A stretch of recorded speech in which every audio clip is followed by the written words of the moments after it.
So you want to know how much it costs to start FPV?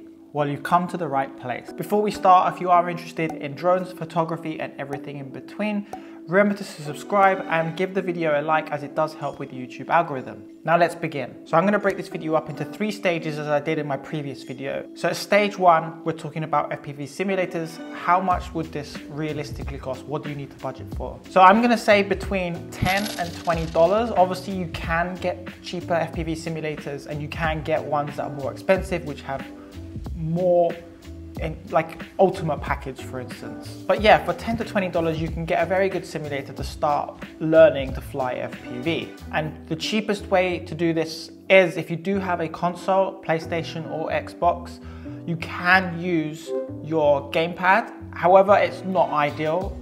I managed to pull it off when I was learning with the PS4, but with the throttle being spring-loaded, it's not ideal.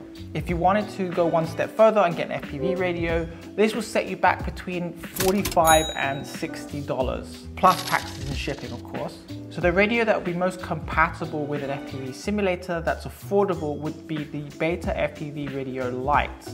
Any of the versions will do. And this is the one I would choose today as well. This is what I would do before buying a simulator. I would first check out the various simulators available and see what others have said about those simulators, particularly the training module, as this is where you will be starting off, especially if you haven't flown FPV before. I haven't played liftoff or Velocitron, so I can't really give my opinion on those simulators, but I can recommend Drone Racing Geek. Their training modules is very thorough. It has 3 stages, from basic, intermediate and then to advanced, where you'll be eventually flying acro mode. And this is the exact method I use, guys, from not knowing how to fly FPV to comfortably flying an FPV quad within months. So this should be enough evidence that if I can do it, so can you. And by the way, I did say in my last video that I would test out TriP FPV's training module, and it was too simple, so I wouldn't recommend this for beginners because it doesn't have enough to advance your skills or to learn the basics. It's very fun to play, but not for beginners, so definitely save this one for later. As a buying tip, you could look at the second-hand market for an FPV radio. However, today, if I was to start FPV and learn, I would actually start looking at a tiny whoop that would include the FPV remote, and that way you'll be ready for the next stage when you get to it. So you will have the FPV radio for your simulator, and then you can move straight into the tiny whoop without having to wait. Now we're at stage 2 and we're looking to buy a tiny whoop.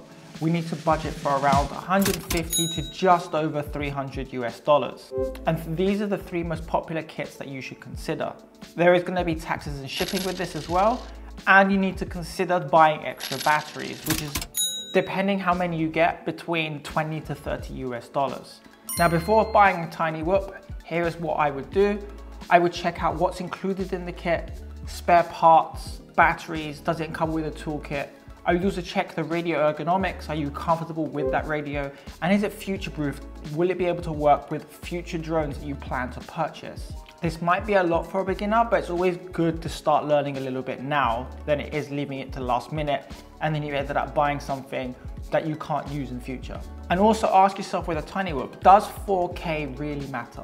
The best way to search this out is to do a YouTube search and see what other creators have said about those tiny whoop kits, their pros, their cons, and then make a decision which best one is for you. As a buying tip, these tiny whoop kits are reasonably priced and they come with the drone, the radio, the goggles, and possibly some extras. If there is an option available where you could spread the cost over time, this is something that I would do, but make sure it's interest-free. For instance, you could spend $100 over 3 months and then the kit would be paid off. Some examples of these services are Klarna, Afterpay, and PayPal, and this depends on which country you are in. That way you can start flying. By the time you've got the hang of it, you've already paid off the kit.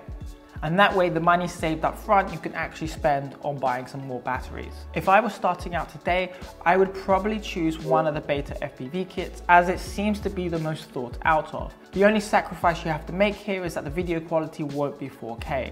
Like I said in my previous video, this tiny whoop is merely a training drone to hone in your flying skills. This is your main priority at this stage, not to capture amazing footage.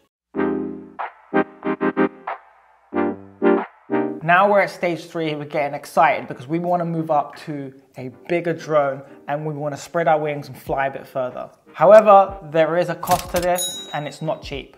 Because there are so many options with FPV and everyone does have a different setup, it's really hard to put a definitive number on how much FPV costs. What I will do now is show you on screen a reasonable range for each item and then give you my total when I started. For simplicity, I've kept the prices in US dollars as this is the biggest market. Now, as you can see, I've broken this down into 3 categories. The FPV drone itself, obviously with the radio and the goggles, you're looking to spend between $350 to $1,900 US dollars. And then you have to consider buying a camera because how you're gonna capture your footage. Again, this is between $300 to $550 US dollars. So that is an added cost. And then your extras.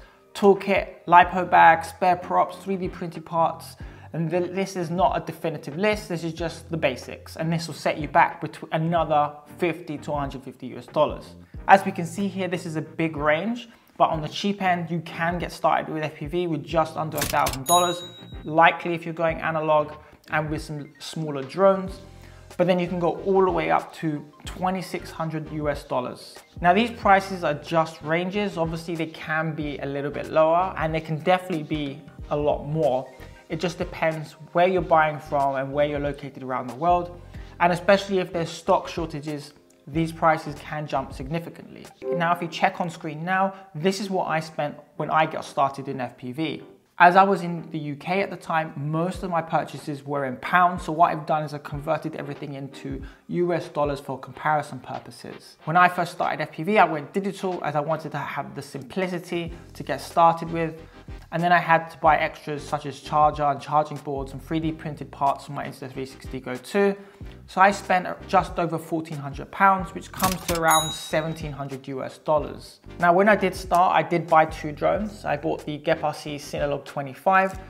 At the time, the TBS Tango 2 Pro wasn't available, so I couldn't really fly the drone for a few months, so I had to wait. But to total up this kit, this was $726 US dollars, but obviously I would already have the goggles here and the batteries, and I bought a few upgrades as well. Now the total spend for me starting FPV with 2 drones, with a TBS Tango 2 Pro and a DJI FPV remote, and when I've not included the cost of the camera because I already had the Insta360 Go 2, but my total spend was just over £2,000, and that's coming up to $2,450 US dollars. So if you think about it, for me buying 250 sub-gram drones, I'm still within the highest limit of that budget that I originally put, which is actually pretty good, excluding the camera, of course. If we were to add the camera, the Insta360 Go 2, it's about £300 or $300 US dollars, depending where you are in the world. At the moment, you actually can't buy this from Insta360 Go 2, so I have a feeling the Go 3 is coming out this year, but you can find it from other retailers. I just don't think it makes sense to buy that yet. It's better to wait. So you may think I overpaid for a lot of the stuff here. However, the DJI Goggle 2 weren't out yet, so there wasn't a price drop on the V2s. Also, some components were just harder to find. They weren't in stock, so you ended up paying a premium for that price. Supply versus demand. If there's less supply, price goes up. If there's more supply, price goes down because of competition. At least I'm flying and getting my hours in to hone in my skills in order to upgrade to a bigger drone next. My advice before buying a drone is definitely look into whether you're going to go down the route of digital or analog, as this will determine your setup. I would spend more on a good set of goggles and a radio, and that way you future-proof yourself so the quads you buy in future will be compatible with them. Also, when picking a radio link, you want to ask yourself, what do you want from this? Do you want low latency? Do you want long range? Do you want simplicity and reliability? The main radio links obviously would be DJI, Crossfire and Express LRS, but there are obviously others out there. Or I'd also start making a list of all the components I want to buy and where you can buy these from. It is easier to buy more of your components from one retail store, and that way you save on delivery costs and shorten delivery times. I ended up buying from 3 or 4 suppliers. And the best place to search is obviously Google. If you type in a component and then click on the shop tab, it will give you a list of all the retailers and the prices where you can buy these from.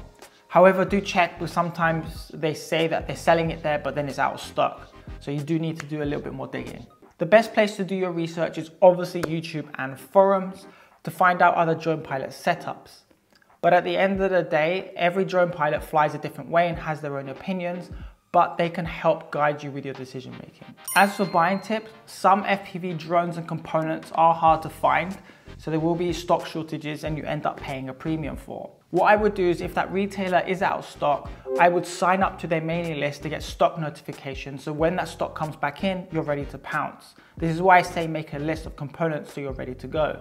And any big ticket items, just like your goggles, your radio and your drone, see if you can purchase them in installments. Again, just make sure it's interest free. Anyways, that's it for this video. Before I go, what I'll do is I'll list all my favorite retailers in the description box down below. These aren't affiliate links, I'm not sponsored in any way, it's just my personal recommendation. Remember to like and subscribe, all that good stuff. It really does help with the video and I do appreciate it very much. We're on the road to 1,000 and almost there. And if you want to see my FPV journey so far, you can click this video next. Have a good day, night, evening, wherever you are. Peace.